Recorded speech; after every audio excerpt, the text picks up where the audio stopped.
Culture, we've been covering the happenings over there at the Disneyland Resort. They've been cutting hours. They've been cutting entertainment for years now, unfortunately. And we did just cover the largest wage theft case settlement ever conducted in the state of California. That being the Walt Disney Company paying out $233 million to cast members, $50,000, both former and current. Crazy stuff. Well, we have an update regarding that whole scenario. Exclusive from That Park Place, Disneyland cuts cast member hours while raising prices for guests. Don't like this one. October 10, 2025 by Marvin Montanaro. Disneyland cast members are about to see a major reduction in their working hours as Disneyland guests are about to see a major increase in their ticket prices. It's another tough week for Disneyland cast members and an increasingly awkward one for Disney's public image. According to a post shared with That Park Place by a source close to the situation, union representatives Dennis Sotelo of UFCW 324 and BCT GM 83 informed cast members that Disneyland Resort and Disney California Adventure will begin reducing labor hours starting the week of October 25th. This from the post by union representation. Some of you may have already experienced this change in your areas, but it will be more noticeable with the confirmed change. The company has pointed to a change in guest patterns and purchasing behavior as the reason for this operational change. Specifics were not given. While the union does not agree with this reason for cutbacks, the company is able to make changes to the operations as written in the CBA. And you can kind of see right there, what are my guarantees? Full-time cast members are not guaranteed at least 30 hours a week. CRs, part-time, do not have a minimum weekly hours guarantee. What should you do if you are a CR? Update your preference with workforce management. The decision, which Sotelo says was communicated to union leaders this week, will affect, quote, the amount of hours on the weekly workload, potentially impacting workers through, quote, reduction of hours, removal of shifts and or positions, and change in store operating hours. Culture, the issue with a large wage settlement case like the one just rendered by the Walt Disney Company in the form of $233 million is that money has to come from somewhere. And unfortunately, it might be affecting cast members today. On the flip side, you have guests paying more than they ever have. And we have an update, folks, on all the happenings at Disneyland Resort this weekend. But Culture, I want to know from you, your thoughts on this particular story. Well, to me, and this is going to be not probably the response you were looking for, of course, Disney is devious, disastrous, and just downright, disheartening. But when it comes to this story, I'm more concerned with the future stories, because this isn't going to end either from the the cast member side of things, the customer side of things. But the thing that's never going to end now is people's scrutiny of Disney's practices. Disney used to be above reproach, and I have a feeling that it's going to be easier and easier to extract money from the mouse if you've been ever treated poorly by them, and I think that will eventually extend to the people who frequent the parks still. And look, they have basically destroyed their reputation, and because they've been found to be culpable in so many situations, including the mass payout for Gina Carano's case. I would say things are going to get more bleak for the mouse, and in turn for the employees and for the guests. I don't see this stopping anytime soon. And unfortunately, Disneyland's located in California, in the heart of the new CCP. So, I mean, there's that. I don't know. Outside of that, I would just say that guests are going to get screwed, and cast is going to get even more screwed. And they've been bearing the brunt for a long time. Man, this old protest stuff is still crazy. Jeez. Anyway. It's really something. Ron, before I turn over to you, I just want to go ahead and update everybody and you actually on what's been going on at Disneyland Resort recently. They're saying that they're doing this because of operational changes and, because of changing guest consumer patterns, I do believe was cited. But here's the thing. Okay, Disneyland reservations have been sold out for like 4 days in a row. That hasn't happened in quite some time right there. They've reduced park hours already, so a lot of times when they used to close at 11 or midnight, they're now closing at 10 or 11, and that's no good. We've seen Lightning Lane sell out multiple times in the past couple of days.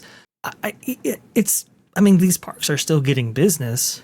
What do you think is going on here? What do you think might actually be motivating this change, and what are your thoughts on it? It's budget's motivating these change this change. I don't know how Disney as a corporation allocates their budgets on the entertainment side versus the experiences side, but it would appear at least as if they've taken a lot of money away from the experiences side to put over towards the entertainment side. I just don't know how that works out as far as on paper. It just feels like it is in the reality, because there used to be a lot of money that flowed into these parks and to pay the cast members and everything else. We've seen already the decline in maintenance on both coasts, with literally lamps falling over at Disneyland and other maintenance problems. I believe, don't you have an area at Disneyland that's stayed behind the same construction walls for like the last 6 or 7 years? 6 years. And 6 years. The dang wall has been there right outside Tomorrowland. It's ridiculous. Yeah. And so we're already seeing that these cutbacks on cast members' hours are coming from cutbacks on cast members' hours. So I don't know how you maintain a park that serves so many guests like this. Somebody has to come in at some point in time and say, you know what, guys, we got to give the budget back to the parks. We got to start caring for the parks again. But all of this, I think, goes back to Bob Iger's decision to launch Disney Plus, when I feel like they had a good thing going with Netflix back in the day, where they could just charge Netflix for their properties to use their IP for a little while. Why they wanted to get into the streaming business, I don't know. I feel like that was short-sighted at the time, and I could be wrong, but that's what it feels like. And I would love to see money put back into the parks, which, by the way, is the corporation's bread and butter. That's a fair point right there. Very fair point. Fair points all across the board. Pippity boppity boost our pay. I like that saying. Pippity boppity boost our pay.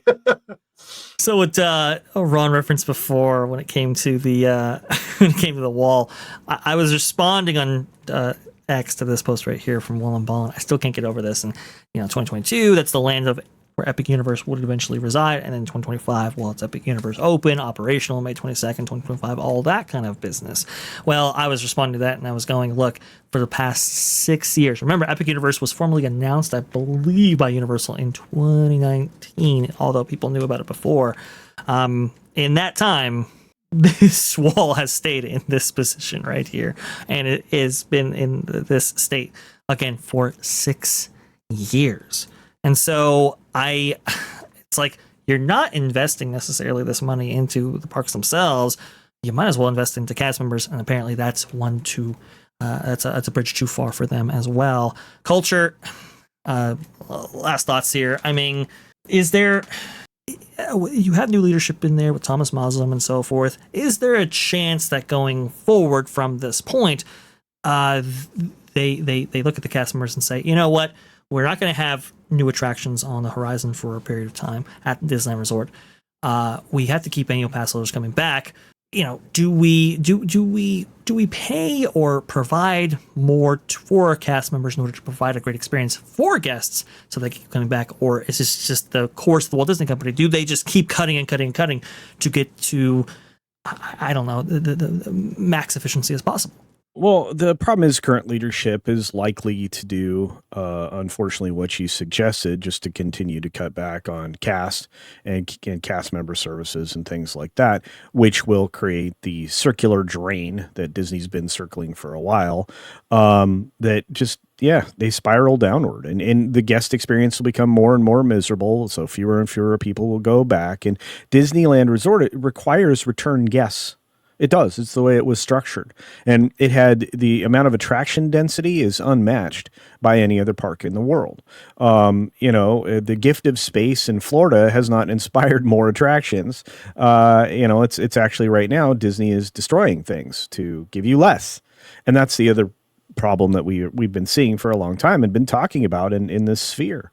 So again, labor won't get cheaper. It just won't. And the prices at the parks could afford to be cheaper.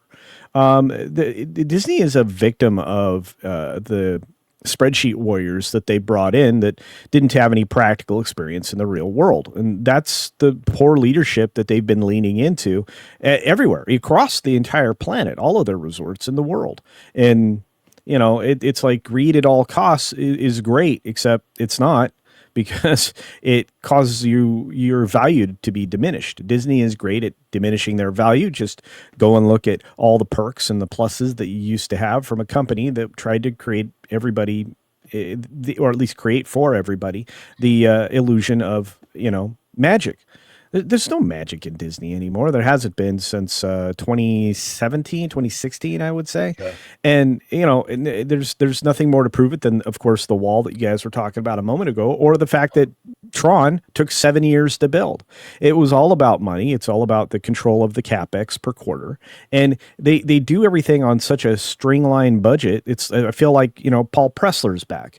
And so, look, you always have disastrous results, not economically, but disastrous results from when you put the bean counter in control of things, that doesn't allow for the fact that you need to entertain all these people. And it's going to be a long time before they entertain anybody. You pointed out there's nothing coming to Disneyland Park for a long time. There's almost nothing coming to the parking lot park either. So because DCA is going to get maybe an extension of Avengers garbage. So and look, they've driven Marvel so deeply into the ground. Nobody's going to want anything that's coming anyway. So does anybody actually believe you're going to get some form of Pandora in California? Does anybody believe you might get a third park? See, I don't see those things that are promised on the horizon to actually materialize. I believe that the infrastructure is going to be placed and paid for, but that's it. So that's just the honesty of it all. And look, Disney has no planning forward. They have no future vision, which, you can see in everything they produce for Disney Minus, which is, they're going to take over Hulu to pretend like they have some creativity still. And then when you move over to film, what was the last good Disney film? It's certainly not Tron. What was the last good Disney film? Was it Deadpool and Wolverine? And who was largely responsible for that? Who greenlit that? The fat guy. The fat guy said, yes, make this and make it funny, and turned Ryan Reynolds loose. And that's it. You haven't had anything that's halfway decent. Snow White was a complete bomb. The only reason Lilo and Stitch was any good was because they brought back the original creator, not in the role he should have been in, but, at least involved in the process to keep it online. So somebody point to me, Lilo and Stitch was their last $1 billion movie. Before that, it was Deadpool and Wolverine. Everything else has been hot garbage. Anyway, I could go on forever. Not fair.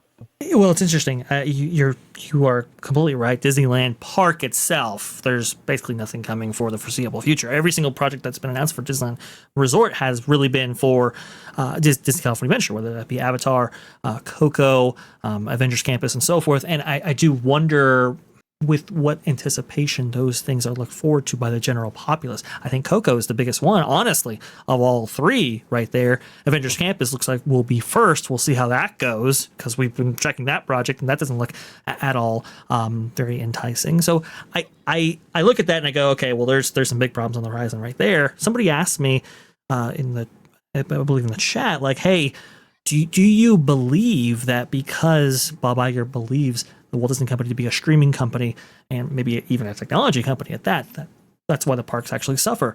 Well, yeah. I mean, Iger has been far more focused on the entertainment side and the Hollywood side far more than he has ever been a parks guy. Michael Eisner, I think, took a more balanced approach. However, he did kind of, he was kind of like a kitten in which he would be distracted by all these different things, and so maybe spread the company maybe just a bit too thin. But at least he had passion for what they were trying to do, the new verticals that they were trying to establish, and that they would later very much commit to. When I look at the parks, it just hasn't been a big priority for Bob Iger, and so that's why I think the parks are largely in the state that they are now. Obviously, Josh G. Moore having a lot to do with that. It's really unfortunate. I feel for the cast members there, because they did not deserve this. They don't deserve to be jerked around by the company in this way. And if that's exactly what we're seeing, and it's most unfortunate. Thanks for watching That Park Plays News. For more information, consider checking out www.thatparkplace.com. And don't forget to subscribe, share, like, and send this out on your favorite social media accounts.